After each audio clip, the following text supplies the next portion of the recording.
Jika PBNU berani dengan tegas memberhentikan para pengurus bahkan di tingkat mustasyarnya, lalu kenapa PBNU tidak berani memberhentikan Habib Lutfi bin Yahya padahal dia juga sama telah melanggar aturan seperti yang lainnya? Apa iya PBNU takut kualat karena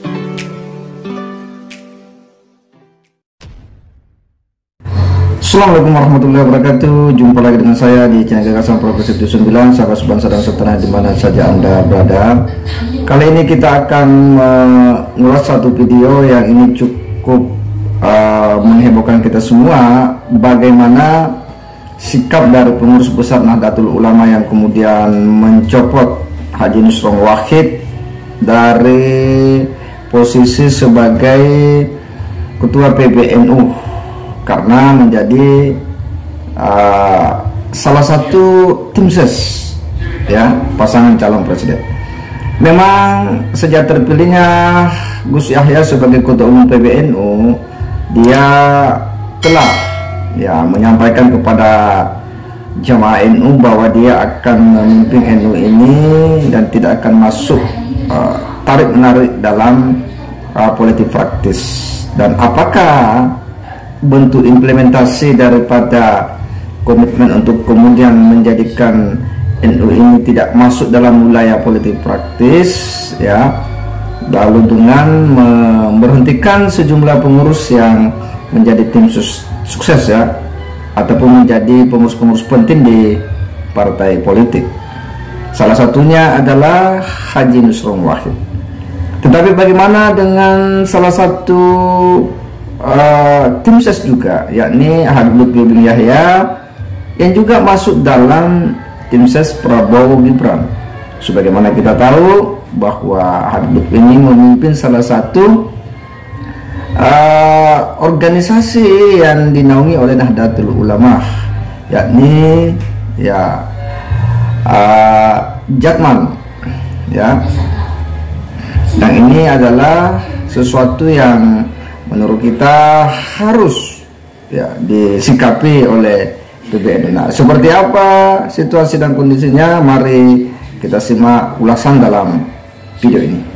Ketegasan pengurus besar Nahdlatul Ulama dalam menjalankan komitmen yang disepakati bersama patut kita acungi jempol karena telah bersikap sangat tegas mencopot atau memberhentikan para pengurusnya yang terlibat dalam hiruk-pikuk perpolitikan di negara kita. Bahkan bukan hanya pengurus di level tanfisiyah saja yang diberhentikannya, namun beberapa kiai di tingkat mustasyar pun terkena imbas juga, diberhentikan akibat keterlibatannya menjadi tim pemenangan capres yang didukung oleh mereka. Namun sayang seribu sayang, ketegasan PBNU tersebut sepertinya tidak berlaku untuk Rais Amjadman Habib Lutfi bin Yahya yang menjadi Dewan Penasehat TKN Prabowo Gibran. Jika kita membaca poin-poin aturan yang dikeluarkan yang membahas khusus tentang pengurus struktural NU yang terlibat dengan tim ses calon presiden tertentu, maka pengurus tersebut dinyatakan nonaktif dari kepengurusan NU. Aturan tersebut berlaku untuk seluruh pengurus di semua tingkatan dan berlaku pula untuk pengurus perangkat-perangkat NU, yang itu berarti semua banom-banom NU juga terikat dengan aturan itu. Meskipun Jatman yang diketuai Habib Lutfi bin Yahya adalah organisasi ulama sufi dari seluruh dunia, tapi Jatman jelas organisasi di bawah perlindungan Nahdlatul Ulama. Banomnya Nahdlatul Ulama, yang berarti merupakan salah satu perangkat NU seperti banom-banom lainnya. Dan raisamnya Habib Lutfi bin Yahya, dia masuk dalam tim pemenangan Prabowo Gibran, yang berarti dia telah melanggar aturan yang ada. Jika PBNU berani dengan tegas memberhentikan para pengurus bahkan di tingkat mustasyarnya, lalu kenapa PBNU tidak berani memberhentikan Habib Lutfi bin Yahya padahal dia juga sama telah melanggar aturan seperti yang lainnya?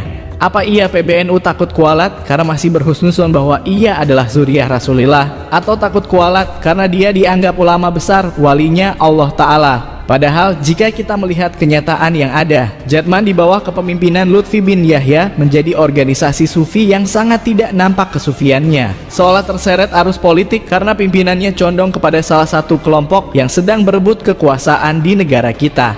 Bahkan Jatman terindikasi dimanfaatkan untuk kepentingan perorangan, sebab sejarah berdirinya pun dibelokkan. Jatman yang didirikan oleh ulama-ulama asli Nusantara, sekarang sejarahnya berubah, didirikan oleh kaum Habib keturunan Ubaidillah. Tak ada peran ayahanda Kiai Kawani dalam pendirian Jatman, dan tak ada peran kiai-kiai Nusantara lainnya. Yang ada adalah Jatman didirikan oleh leluhur orang yang sekarang memimpinnya, didirikan oleh klan bin Yahya bersama kawan-kawannya. Bukalah mata, jangan fanatik buta terhadap ketokohan manusia. Kebohongan-kebohongan besar sudah nampak di depan mata, tidakkah kita bisa melihat itu semua? Pemalsuan makam, nasab, serta sejarah Panglima Perang Kesultanan Jogja. Kemudian dibelokkannya sejarah pendirian Nahdlatul Ulama yang katanya diinisiasi oleh leluhurnya. Adalah jelas kebohongan besar yang dilakukan oleh orang yang katanya adalah pemimpin ulama-ulama sufi dunia.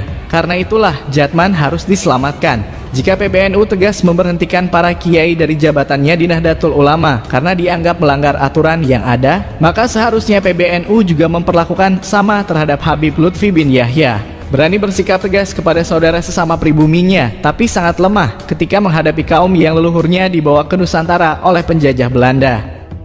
Jatman itu adalah banomnya NU, Badan Otonom. Selain Jatman ada Muslimat, ada Fatayat, ada Ansor, ada Pansor. Itu semua adalah perangkat perkumpulan Nahdlatul Ulama yang ketika merangkap jabatan dan menjadi anggota tim ses pemenangan kampanye Pilpres ini, maka ketentuannya sama dengan yang dikenakan kepada Nusron Wahid itu. Pembina 1. Habib Lutfi bin Ali bin Hashim bin Yahya. Kalau mau posisinya resmi, misalnya jadi resmi tim sukses misalnya, itu ada aturan-aturan. Ya, tapi kalau cuma pribadi tidak jadi apa-apa sebagai rakyat, ya kita tidak bisa lagi.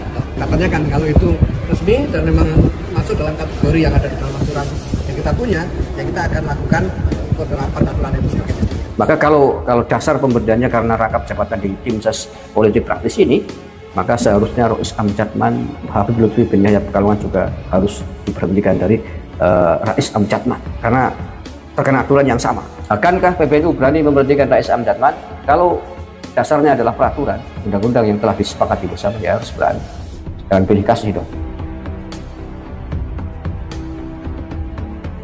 PBNU janganlah tebang pilih ketika memutuskan sesuatu yang krusial di dalam permasalahan-permasalahan yang ada, diakui atau tidak. Sentimen sebagian warga NU terhadap kaum Habib keturunan Yaman saat ini sangatlah besar, sehingga sudah pasti keputusan yang tidak berimbang mengistimewakan pengurus NU berdarah Yaman akan membuat sentimen warga NU terhadap mereka semakin membesar dan akan sulit dipadamkan jika sikap diskriminasi tersebut terus dilakukan. Kita sudah sangat muak dengan kelakuan kaum Habib keturunan Yaman yang di setiap ceramah mereka selalu merendahkan ulama-ulama Nusantara. Maka jangan terus pupuk amarah kita dengan menampilkan dagelan-dagelan diskriminasi terhadap ulama Nusantara kita, sementara kaum Habib yang hanyalah kaum pendatang yang dulu dibawa oleh penjajah seolah diistimewakan layaknya raja, sehingga aturan-aturan yang ada sama sekali tidak berlaku kepada mereka. Jika kita boleh mengungkapkan suara hati kita, PBNU saat ini terlalu sibuk mengurusi konflik yang ada di luar sana, tapi seolah menutup mata terhadap bibit-bibit konflik yang berpotensi terjadi pecah perang saudara di negaranya. Polemik nasab kaum Habib yang tidak terbukti sebagai suriah Rasulillah, mereka biarkan bergulir begitu saja sehingga warga NU terbelah. Ada yang tidak percaya Habib adalah suriah Rasulillah berdasarkan fakta-fakta yang ada, dan ada yang tetap percaya dengan mengenyampingkan akal sehatnya karena sudah terlanjur fanatik buta serta tidak berani melawan doktrin-doktrin yang sudah tertanam dalam pikirannya. Pembiaran yang dilakukan oleh PBNU inilah yang akhirnya membuat pembahasan nasab menjadi melebar kemana-mana karena tidak diselesaikan dalam forum resmi diskusi ilmiah seluruh ulama Nusantara yang bisa menghasilkan bukti ilmiah yang sah apakah kaum Habib benar atau tidak merupakan zuriyah Rasulillah. Kita masih berharap PBNU berani mengambil langkah itu semua dan jangan malah menambahi masalah dengan bersikap diskriminatif terhadap para ulama kita, karena kita sudah sangat muak terhadap kelakuan kaum Habib yang selalu merendahkan ulama Nusantara di setiap ceramah-ceramahnya. Jika banyak kiai diberhentikan dari posisinya di struktural Nahdlatul Ulama karena terlibat menjadi tim sukses capres-cawapres yang didukung oleh mereka, maka terapkan juga aturan tersebut kepada Lutfi bin Yahya karena dia juga telah melanggar aturan yang sama. Jangan hanya berani bersikap tegas kepada saudara sesama pribuminya, tapi sangat lemah menghadapi kaum yang leluhurnya dibawa ke Nusantara oleh penjajah Belanda.